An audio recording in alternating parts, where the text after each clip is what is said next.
Fala galera, bem-vindos ao primeiro episódio do podcast Educação Começa em Casa. Um espaço criado para a gente debater, discutir, conversar sobre educação parental. Nesse primeiro episódio, eu tenho a honra de trazer aqui Fábio Benites, professor de Física, CEO da Air Educação. Se apresenta para a gente, Fábio. Bem, pessoal, tudo bem? Meu nome é Fábio Benites, eu sou CEO da Air Educação, trabalho com educação já há 30 anos. Comecei como professor de cursinho, depois professor de escola, diretor, coordenador, enfim, trabalhei durante muito tempo no que a gente chama de chão de escola mesmo, né, que é aquela operação diária de lidar com alunos, com alunas, com família também, de uma forma geral, né. Fui estudando, me formei em pedagogia também, pós-graduei em pedagogia, e para ampliar, né, as minhas ideias, o alcance das minhas ideias, comecei a escrevi alguns livros, né? Hoje a gente tem todo um programa socioemocional, né, pensado, desenvolvido por mim, e agora também uma série de projetos educacionais que a gente está lançando, né? Tudo isso baseado no meu histórico e no que eu acho que é importante a gente compartilhar, né, com as famílias, principalmente com as famílias, né, por causa do papel delas em relação à educação, que a gente vai estar falando aqui, e também, assim, da parte em que o quanto a educação ela é desafiadora e o quanto que pais, mães, avós, enfim, a família de uma forma geral, né, deve ser atuante na educação, mas, ao mesmo tempo, precisa se qualificar para isso. Né? É isso que a gente vai estar falando hoje aqui. Que bom, verdade. O programa socioemocional da Irium passa muito, né, por esse viés, né, de habilidades e interação mesmo, né, do aluno com a família. E a gente está num cenário diferente, né? A gente está num cenário em que as coisas mudaram, as escolas, as crianças mudaram, as famílias mudaram, né? Então, como não surtar nesse momento? Minha primeira pergunta para você em um cenário, né, nesse cenário que a gente está atual, qual deve ser o papel da família e na formação da criança, né? Qual deve ser esse papel? A família, ela sempre foi, né, o centro da formação de uma criança, de um adolescente, ou seja, de um jovem, né? Aquela pessoa que ela está se formando, né, para entrar na sociedade, vamos dizer assim, né, de forma com autonomia e com muita chance de ser feliz, de prosperar, enfim, né? Hoje em dia, né, você falou que as coisas mudaram, né, porque de fato, né, a gente tem aí, né, então a gente tinha os baby boomers e depois, né, as gerações, né, X, Y e agora a geração Z, né? E a geração Z, a gente não chegou na alfa, né? A geração Z, ela é desafiadora, né? Por quê? Mas por que antigamente você tinha, né, um processo educacional e agora você tem outro? Porque com o advento, né, das tecnologias, o mundo foi mudando cada vez mais rápido, né, e hoje muda cada vez mais rápido, né, e, obviamente, a demanda educacional muda junto. Né, ou seja, o que a gente precisa preparar aquele jovem, aquela jovem, para entrar na sociedade, né, e prosperar, e ser feliz, né, enfim, né, ter autonomia, tudo isso, as demandas mudaram. Né? Sim. E junto com isso também, né, a gente já tem, né, os pais, as mães da geração Z, né, já são diferentes do que foi a geração anterior. Totalmente. Né? Então, assim, né, eu brinco muito isso, eu tenho 47 anos, né, então, assim, cara, a minha formação foi como? Né? Eu tinha que estudar, tinha que obedecer, e assim, se você tivesse uma dor, uma dificuldade, se vira aí. Né? E o espaço de diálogo, né, dos pais comigo, né, com a minha geração de uma forma geral, era muito restrito, era muito pequeno. Né? Isso foi passando, essa crítica ela foi ficando na sociedade, né? E os novos pais, né, hoje eu tenho três filhos, né? Então, assim, a gente chegou com essa crítica para ser pai, para ser mãe. Né? Então, ok, agora vamos ter diálogo. Né? Só que essa balança pendeu drasticamente para o outro lado. Né? Então, a gente saiu de uma formação que era com pouco diálogo, com muita rigidez, né? Com muito empoderamento da escola, que a gente vai estar falando aqui também, né? E a gente partiu para um outro lado em que agora os pais ficam muito preocupados com seus filhos e suas filhas, o que é legal, tá? Mas uma preocupação e uma proteção excessiva, né? E tudo em excesso é ruim na vida, né? Então a gente precisa buscar sempre o equilíbrio. E quando a gente tem uma proteção excessiva, falando agora em termos educacionais, a gente, por consequência, cria ou não cria, né? Cria pouco espaço, não cria espaços para o desenvolvimento. E aí é da criança e do adolescente, né? De que eu estou falando, né? A criança e o adolescente, todos nós, precisamos de um espaçozinho para a gente se desenvolver, né? Esse espaço é entre, né, o que a gente sabe fazer e o que a gente precisa aprender, né? Então, aqui tem que ter um tempo de maturação, um tempo de lidar com a dor da aprendizagem, de lidar com o desafio da aprendizagem, seja qualquer uma, né? Seja de qualquer habilidade, seja de processo cognitivo, de aprender conteúdos, enfim, né? E a família hoje, né, o pai, a mãe, e aí eu vou ser generalista aqui, tá? Porque acho que a gente precisa ser generalista aqui. A maioria hoje, né, vamos dizer assim, dos responsáveis, né, são ansiosos, são super protetores e não deixam esse espaço, né? Desde da criança pequenininha que precisa do espaço dela, né? A criança menor, o adolescente precisa desse espaço para aprender e a mãe não quer deixar, né? E o pai não quer deixar. Então, sem esse espaço, com uma super proteção, fica muito cômodo para a criança e para o adolescente também, né? Então, assim, eles entram no que a gente chama de zona de conforto. Eles ficam com uma zona de conforto imensa, né? E essa zona de conforto é o oposto da educação, né? A educação, ela é desafiadora, a educação é para colocar desafios mesmo, né? Para que a gente nos desenvolva para superar esse desafio, superar, né, os desafios. Se a gente ficar acomodado e acha que vai ser o oposto, que é o mundo vai mudar para eu ter conforto, ao invés de eu alterar a minha capacidade, as minhas habilidades para lidar com o mundo, quando a gente faz essa alteração, a gente gera um conforto que é irreal. Irreal no sentido de que, cara, o mundo não é assim, né? Uau, quanta informação. Da sua fala, o que me chamou a atenção, entre tantas coisas, foi o diálogo, né? Você falou que na nossa geração não se dialogava tanto, mas na geração atual, sim, né? Eu acompanho, né? Não sou mãe, mas eu acompanho, né? Sobrinhos, primos, né? E eu vejo muito essa geração tentando um diálogo com os pais, né? Tá ali para se formar, principalmente a galera do ensino médio, né?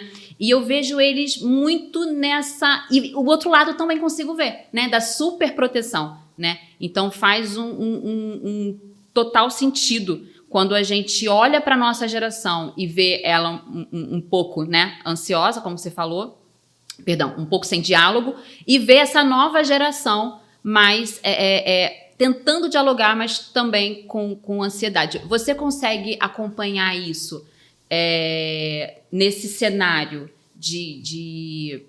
dessa geração Z, né? Você consegue acompanhar isso ao vivo? Assim, eu digo, não necessariamente na sua casa, porque você falou que é pai de um dos seus filhos, é adolescente, sim, né? Você consegue acompanhar isso num cenário familiar também, mas num cenário em que você conhece outros pais, num cenário no qual você conhece outros jovens, você consegue pegar isso em loco? Sim, sim.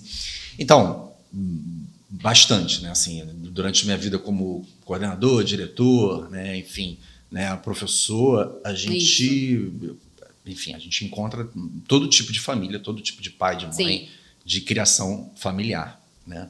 E aí tem uma questão que eu acho que é relevante em relação a isso, né? De que, assim, a família, ela precisa assumir o papel vamos vamos dizer assim, vou fazer aqui uma mistura de termos, né? Ela é responsável, né, pelo setup educacional da criança. Né? O que eu chamo de setup educacional da criança, né, do adolescente. Né? O que a gente pensa sobre educação, o que a gente espera co-construir com aquela criança e com o adolescente. Ou seja, qual vai ser a rota. Né? Então, a família é responsável por isso. Não é a escola, não é a televisão, não é a comunidade. A família, ela tem, né, aqui, né, o mix de responsabilidade, né, e, ao mesmo tempo, direito de fazer essas escolhas. Né? Em relação a isso, para mim, eu tenho muita clareza também. Né, de que, assim, cara, Estado e as instituições, como escola, né, não devem entrar na casa da família e determinar como deve ser a educação dentro daquela casa. Tá?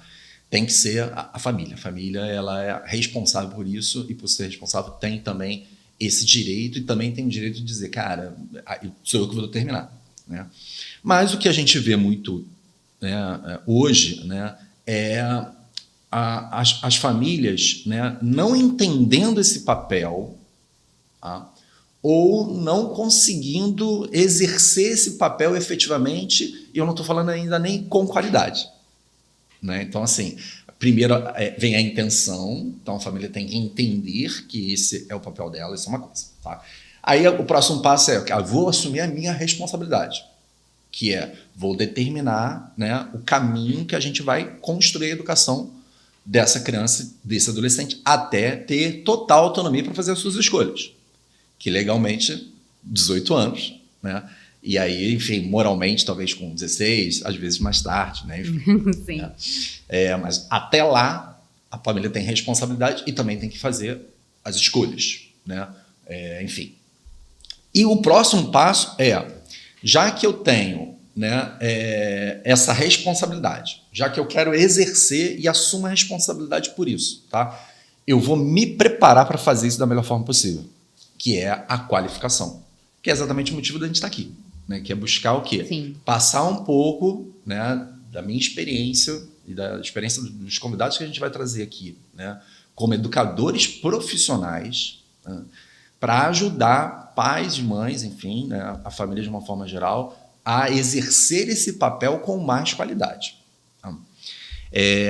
A gente tem que falar isso com muita clareza, sabe? Assim, sem papas na língua, assim, sem limitações, né? Que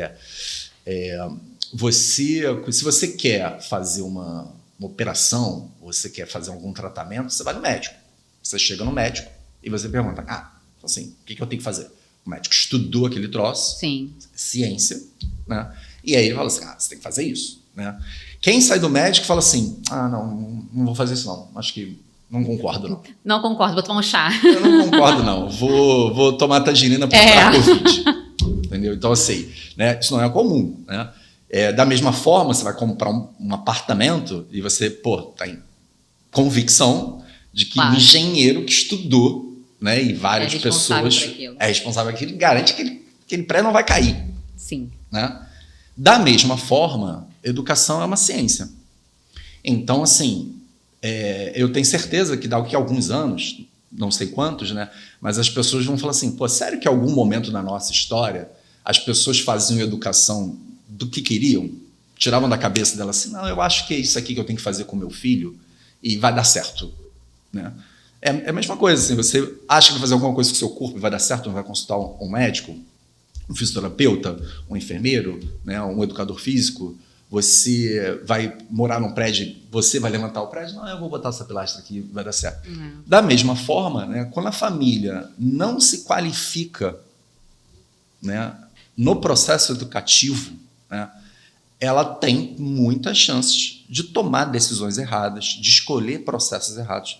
Então, a qualificação na ciência e educação é um passo que a gente acredita, né? Por isso que a gente está até aqui e vai, né, ao longo dos nossos episódios aí, compartilhar cada vez mais conteúdos práticos para que a família possa se qualificar e tomar decisões e ter processos, né, educativos mais coerentes. Eu gosto muito da palavra coerente quando a gente fala de educação, porque muitos dos erros que a gente comete no processo educacional é por falta de coerência, né? Então, pai e mãe, acho que acima de tudo tem que ter coerência em relação a qual o projeto que a gente quer, quais decisões a gente quer para que esse projeto caminhe como a gente imaginou. Para isso, a gente precisa, né, exatamente estudar, se qualificar, aprender sobre educação. Talvez a educação seja a única ciência em que todas as pessoas necessariamente precisam estudar. Sim. Né? Por quê? Porque todos nós somos educadores, né? Então, eu também tenho muita clareza em relação a esse conceito, né? Que existem os educadores profissionais, as pessoas que estudam para aquilo, né? E assim como o médico é referência, como o engenheiro é referência, esse educador profissional tem que ser referência para você que não é profissional. Né? Bacana. Mas poxa, mas aquele professor, aquela coordenadora, eu não confio. Tem médicos que você não confia, tem engenheiros que você não confia, né? Tem médicos que não fazem um bom trabalho, tem engenheiros que não fazem um bom trabalho e tem educadores profissionais que não fazem um bom trabalho. Sim. Mas educador é qualquer pessoa que impacta, influencia na vida do outro, né? E pai e mãe têm uma influência completa na vida do seu filho e sua filha, independente de qualquer coisa. Tem essa responsabilidade. Então, eu acredito que também tem que trilhar um caminho de preparação, de qualificação. Né? Sim, sim. Esse podcast se chama Educação Começa em Casa, né? E ele vem muito de um livro qual você escreveu, né? E nesse livro você fala sobre dar o exemplo, né? Como equilibrar, né, esse exemplo com os erros que a gente também comete como adulto? Legal, boa pergunta, né? Dar o exemplo não é uma forma de educar, né? Dar exemplo é a única forma de educar, né? Então, aquele ditado de faço o que eu digo, não faço o que eu faço é tolice completa, né? Então, assim, a gente não pode considerar minimamente esse ditado em nenhum espaço de educação. Como eu falei, o pai e a mãe, né, são os principais educadores do filho, têm essa responsabilidade inerente, né, antropológica, tá? E não tem como fugir disso, né? Assim como um médico pode fazer um trabalho ruim, um pai ou uma mãe também podem abdicar de fazer um bom trabalho como educadores, tá? Se os pais e a mãe querem fazer um bom papel como educadores, a primeira coisa é exatamente assim, cara, ser um bom exemplo. Vou reformular. Dar bons exemplos, tá? Para o filho e sua filha. Tá? Por que eu troquei? Porque dar bons exemplos não significa que você é infalível. Dar bons exemplos não significa que você não erra. Você é um ser humano. Mas quando você se humaniza e percebe que você vai errar, né, mas ao mesmo tempo você não entra na zona de conforto, né, que eu quero fazer o que eu quero. Tá, você quer fazer o que você quer? Eu sugiro que você não tenha filho ou filha, porque se você fizer qualquer coisa, essa qualquer coisa que eu entendo que legalmente você tem direito de fazer, né, essa qualquer coisa vai ser um exemplo ruim para essa criança, esse adolescente, né? E, obviamente, nesse momento, e aí eu vou ser aqui um pouco mais rigoroso, né, eu entendo que você está falhando nessa responsabilidade que você escolheu ter, quando você escolheu ter uma filha e uma filha. Mais uma vez, não significa que você vai acertar sempre. O que acontece? A primeira coisa é a intenção. A intenção de dar bons exemplos, apesar das nossas dificuldades. Isso conta bastante. Por quê? Quando você errar, você vai falar assim, poxa, errei. Tá, mas na próxima vez eu vou tentar acertar. Quando a gente tem compromisso, é assim que funciona. Tá? Sim. Quando a gente não tem compromisso, errei, não tô nem aí. Né? Isso não ajuda. Não é pegar o erro e botar embaixo do tapete. Exatamente. Né? Então, quando errou, primeira coisa, compromisso. Poxa, errei. Filho, errei. Desculpas. Vamos falar sobre isso também, né? Que assim, todo educador deve pedir desculpas, isso não tira a autoridade dele, Sim, ajuda a construir, principalmente no mundo pós-moderno que a gente vive, então ajuda a construir, né, essa humanização, essa liderança. Então, pai e mãe devem pedir sempre desculpas, qualquer educador deve sempre pedir desculpas quando erra, tá? Assumir o erro, dialogar sobre o erro, né, para servir de um bom exemplo para aquela criança e para aquele adolescente. Né? Que aí entra aquele ditado que é legal, que é, né, é melhor aprender com o erro dos outros. Sim. Né? Então, quando a gente compartilha com o nosso filho, com a nossa filha, né, erros do passado ou erros atuais que a gente está cometendo, né, e mostra, poxa, eu errei, eu poderia ter feito isso, né, aprendi com isso, espero que você aprenda com o meu erro. Cara, isso humaniza, isso dá contato, isso, né, dá conexão, dá um cimento emocional que conecta pai, mãe, filho. Então, assim, eu super sugiro nesse caso, né? Cara, exemplo é essencial, dar bons exemplos, né? E a gente vai falar nos próximos episódios bastante sobre isso, porque é um mecanismo muito importante na educação. É verdade. Eu tenho como referência, né, algumas pessoas da minha família que deram bons exemplos, né? E tento, né, pelo menos aprender com o erro dos outros, né? Minha tia falava muito isso para mim. Seja esperta, aprenda com o erro dos outros, né? Puxando ainda um pouquinho essa questão do exemplo, né? Agora não falando especificamente de exemplo, mas acompanhar, encorajar o filho, né? Ajudá-lo a escolher o caminho correto. Parece uma tarefa simples, né? Quando a gente fala, mas na verdade não é, né? Por onde os pais eles podem começar a dar essa luz, vamos dizer assim? Legal. Excelente pergunta. Então, o processo de educar, né, é um processo em que a gente vai compartilhando, né, muitos processos, muitos conteúdos, muitas unidades que nós temos dentro da gente, né? Então, quando a pessoa, né, ela tem uma qualificação melhor em termos de visão de mundo, eu gosto muito dessa palavra, a gente vai usar bastante aqui, que é uma visão de mundo ajustada, uma visão de mundo sólida, tá? Então, vou falar bastante sobre isso aqui agora, né? Então, as famílias têm a sua cultura, têm as suas crenças, né? Têm os seus objetivos, né? E isso tudo, né, cria o que eu chamo aqui de uma visão de mundo, que é como a gente acredita que o mundo funciona. Tá? A família, né, é praticamente automático compartilhar essa visão de mundo com a criança e com o adolescente.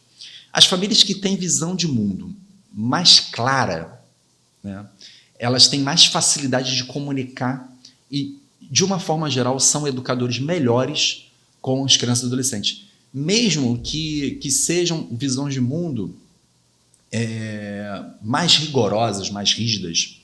E muitas delas eu não concordo, pessoalmente falando, né? Assim, eu olho algumas famílias e falo assim, essa família ela tem crenças, ela tem objetivos, ela tem uma visão de mundo que eu não concordo. Mas eu prefiro que ela tenha isso de forma clara e comunique para os seus filhos, né, com o ideal é com uma rigidez equilibrada. O que é uma rigidez equilibrada nesse caso? É você oferecer uma plataforma de apoio, mas, ao mesmo tempo, um espaço para discordância, que é diferente de você deixar a criança ou adolescente construir, de qualquer forma, aquela visão de mundo e, consequentemente, as ações dela. Entendi. Né? Então, hoje a gente vê, né, alguns pais e mães que dão total liberdade, né? E aí é uma liberdade que eu considero nociva. Mas, Fábio, como é que está toda a liberdade e a liberdade pode ser nociva? Porque liberdade tem que vir com responsabilidade. E aí, às vezes, a criança, muitas vezes, na verdade, a criança ou o adolescente não está preparado para tomar aquela decisão. Porque ela não está preparada para assumir a consequência daquela decisão. Né? Um exemplo básico, tá? Criança, adolescente pode escolher não estudar para uma prova? Não pode. Não pode não escolher não estudar para uma prova, assim, em escala, sempre. Né? Então, às vezes, a gente vê a família e fala assim, meu filho não é estudioso. Cara, isso não é bonito, isso não é legal, isso não é bacana. Por quê? Porque toda oportunidade de estudo, de aprendizado, jogado fora, é uma oportunidade de construção cognitiva, emocional, mental, enfim, jogada fora. Tá? Então, assim, a família não pode escolher. Ela já está preparada para assumir a consequência daquilo, que vai morar sozinha, vai trabalhar em um trabalho que você não concorda, mas vai assumir a responsabilidade e tal, é outra história. Mas a criança, quando não está... Outro assunto, né? Esse bem banal, bem banal. Criança, adolescente, pode escolher não arrumar o seu quarto? Eita! Não pode. Não pode deixar o quarto bagunçado. Não pode. Por quê?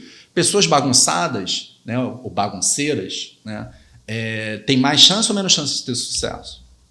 Aprender a ser organizado é uma habilidade importante para a gente hoje, para o mundo de hoje? Você me responde. Se você acha que então você vai deixar o seu filho não ter aquilo? E aí, obviamente, que tem escalas, né? Que é assim, cara, tem as crianças, adolescentes hiper organizadas desde cedo, né? As mais ou menos as péssimas. Né? Então, assim, eu não estou dizendo que a pessoa que não é organizada no DNA dela, que ela tem que ser 10. Ela tem que minimamente desafiar ela para ter um mínimo de organização, um mínimo de responsabilidade. Não pode ficar naquele conforto de, faço o que eu quiser aqui no meu quarto, o quarto é meu. Não, o quarto é seu. Você pode até organizar como você quiser, mas você não pode não organizar. É diferente. Ou seja, você tira dela a oportunidade de aprender a ser uma pessoa organizada. E lá na frente ela vai assim, poxa, eu não tenho a mínima matriz de organização na minha vida, e porque eu não aprendi lá com 5 anos, com 6 anos, com 10 anos, com 12 anos. Entendeu? Então é o papel da mãe e do pai desafiar nesse caso, né, e colocar minimamente ordem. Né? Então a gente está falando sobre, né, o papel do pai e da mãe, né, nessa orientação de futuro, né? E aí eu dei alguns exemplos assim, bem corriqueiros, né, de coisas que assim, você não pode, né, permitir. Né? Por quê? Porque impactam no desenvolvimento da criança e adolescente. Ela não está preparada para assumir a consequência daquilo. Criança e adolescente, todos nós, na verdade, só podemos decidir aquilo que a gente consegue se responsabilizar pela escolha. Se a gente não tem capacidade de assumir a consequência da nossa escolha, a gente não pode decidir. Quem assume a consequência é que decide. Você deu bons exemplos, né? E exemplos que são atuais, né? Quem não briga por causa de um quarto que está desarrumado, né? Olha, tem visita chegando, você precisa arrumar o seu quarto, né? Quantas vezes eu já escutei isso? Até na casa de primas minhas, não vou dizer na minha casa, mas na casa de primas minhas. Era comum isso, né? E aí isso me lembra um termo, né? Boa educação. Existe uma boa educação ou cada família deve definir a sua? Excelente pergunta. Essa é uma pergunta muito, muito boa. Né? Porque, né, a gente tinha uma sociedade, uma comunidade, né, cheia de regras, né, cheia de decoros, né, em que, poxa, se a criança sai desarrumada, se sai suja, é porque a mãe não cuida. Não era nem pai, né? Tipo, né? Não, era a mãe, A mãe, né? Então, tipo, a mãe não cuida, a mãe é péssima lá, a criança tá toda suja, a criança tá mal arrumada, né? Enfim, né? Eu recentemente eu tô vendo uma série que se passa em 1880, né? E aí, assim, não, é todo mundo de chapéu e tal. Então, uma série de decoros. Uma conduta, né? Uma conduta. E assim, se você sai um pouquinho, você já é mal visto, as pessoas já não te recebem, já não falam com você já é excluído e tal. Então, assim, eu vivi isso lá na década de 80, né? Assim, essa coisa da mãe ser julgada sobre como, né, o filho, né, sai, enfim, né, como se veste, enfim. Né? Isso foi caindo, né? Porque felizmente a gente foi ganhando liberdade, a sociedade como um todo, né, foi flexibilizando isso, os juízos foram diminuindo, né? E o que de repente era considerado uma boa educação, que tinha talvez muito mais a ver com decoro do que com formação, pensando em futuro, isso foi caindo, né? Mas por outro lado, né, a gente foi flexibilizando. A expressão aqui, a gente não foi flexibilizando demais, tá? Mas eu acho que a gente foi perdendo também a capacidade de dizer o que é uma boa educação Excelente. Nos tempos de hoje, né? E eu acredito, sim, que tem, né, o que é uma boa educação. E aí tem muito mais a ver com responsabilidade e tem muito mais a ver com crenças e objetivos que são flexíveis, mas precisam existir, né? Então, a gente falou agora há pouco que a família é responsável pela escolha da trilha daquela criança, daquele adolescente, tá? Então, a família pode acreditar que a criança, deixa eu pensar num exemplo aqui. A família pode acreditar que a criança só vai decidir a carreira dela no final da terceira série do ensino médio. No final do ensino médio. Só com 18 anos ela vai escolher. Enquanto isso, ela pode fazer o que ela quiser em relação a isso. Eu não vou pressioná-la para escolher a carreira dela. Tá? Uhum. Isso não é um problema. Tá? Isso não é um problema. Porque isso é uma visão clara. Tá? Agora, ela não vai pressionar em relação à carreira, mas isso significa o quê? Que ela pode fazer qualquer coisa na educação infantil, no ensino fundamental e no ensino médio? Ela não pode fazer qualquer coisa. Você não pode permitir que a criança faça qualquer coisa. Qualquer coisa ela pode não fazer nada. Exatamente. E aí, assim, não fazer nada é o que a gente vê muitas vezes hoje as crianças, né, com afasia, que é, cara, eu não sei o que eu quero, não sei o que eu quero fazer, né, por falta de condução. Falta de condução é um dos motivos. E aí, condução não é doutrinação completa. Mas condução é, filho, filha, a gente precisa se engajar com alguma coisa. Né? A gente não pode acordar e ficar na cama, ir para a escola, né? Porque tem que ir, depois voltar da escola e ficar vendo série, ficar no TikTok a tarde toda e à noite e dormir 2 horas da manhã ou dormir de tarde. Sabe? Tipo, isso é uma liberdade nociva. Né? Então tem que ser uma liberdade com responsabilidade. Né? Poxa, você não sabe o que quer, não vou te pressionar até a morte. Né? Mas vamos pesquisar, mas vamos se engajar com processos que a gente estuda, porque qualquer coisa que a gente se esforce, né? E aqui a gente vai falar muito sobre essa questão da importância do engajamento e do esforço. Tá? Se ela se engaja, se ela se esforça, ela está se desenvolvendo. Né? Em todo o podcast que eu participei, que eu falei isso, né? De que assim, a criança gosta de jogar futebol. Ela vai e brinca de jogar futebol?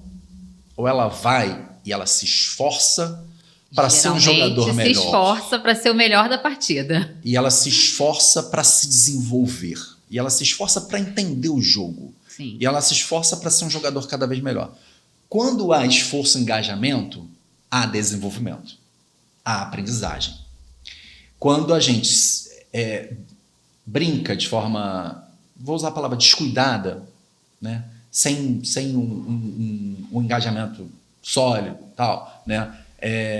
A gente se perde e a gente deixa a nossa cabeça vazia. Cabeça vazia Sim. É um dos motivos de hoje da gente ter muita criança deprimida, muita criança triste, sem saber o que quiser, por falta de condução. Né? Então, é papel do pai e da mãe, tá? Buscar esse engajamento e buscar e fazer essa condução. Pode ser jogando futebol, pode ser estudando matemática à beça, pode ser se dedicando à igreja, pode ser se dedicando à comunidade, pode ser estagiando no ensino médio, né, em uma empresa. Mas vai estagiar num emprego, né, inferior, mas está engajado, está comprometido, deve estar. Né? Então, assim, isso é responsabilidade do pai e da mãe. Então, é um engajamento, é uma condução com flexibilidade, que eu acredito. Né? Nem toda criança, adolescente, nasceu para tirar 10 em tudo na escola. Sim. Né? Então, pai e a mãe não deve exigir isso sempre. Né? Mas tem que exigir sempre, estamos engajados com o quê? Né? Estamos nos desenvolvimento... estamos nos desenvolvendo como? Né? Então, assim, isso é papel do pai e da mãe. Então, assim, tem que ter um objetivo. Então, tem que acordar, vou arrumar meu quarto. acordar? Vou para a escola. Poxa, eu detesto ciências. Pô, mas você gosta de geografia? Ah, detesto geografia. Tá, mas você gosta de música? Tá. Então, a gente, à tarde, vamos ouvir um concerto, mas de forma construtiva. Você vai escrever uma música, você vai fazer uma dança, você vai se engajar na vida com alguma coisa. Quando a criança, o adolescente está engajado com isso, vai se desenvolver e em algum momento ela vai achar o caminho dela. Né? Eu escutei muito assim na minha adolescência, né? Quando você não sabe para onde ir, qualquer caminho serve, né? E desde de cedo era uma preocupação, né? Em relação à minha família com os jovens, né? Mas ainda falando sobre esse assunto, né? É que me lembrei, foi uma memória afetiva que despertou aqui. Legal. Falando sobre as disciplinas escolares, né? Como você falou, a criança pode gostar pode não gostar de ciências, mas gostar de geografia. O pai pode ter a mesma questão, né? Quais são os sinais que uma família está de fato participando do processo educacional, mesmo sem dominar a tal disciplina? O pai e a mãe tem que chegar em casa e olhar para o filho, para a filha, e ele precisa estar engajado em alguma coisa, tá? Então, assim, esse processo, né, esse aprendizado, né, a gente tem que ser flexível, criativo, né, para criar muitas possibilidades, né? Então, assim, antigamente, a sua escola, então, assim, tinha galera que amava matemática, que eram os bons alunos, né? Os alunos inteligentes, eu acho que gostavam de matemática. Eu era um deles. Ah, tá.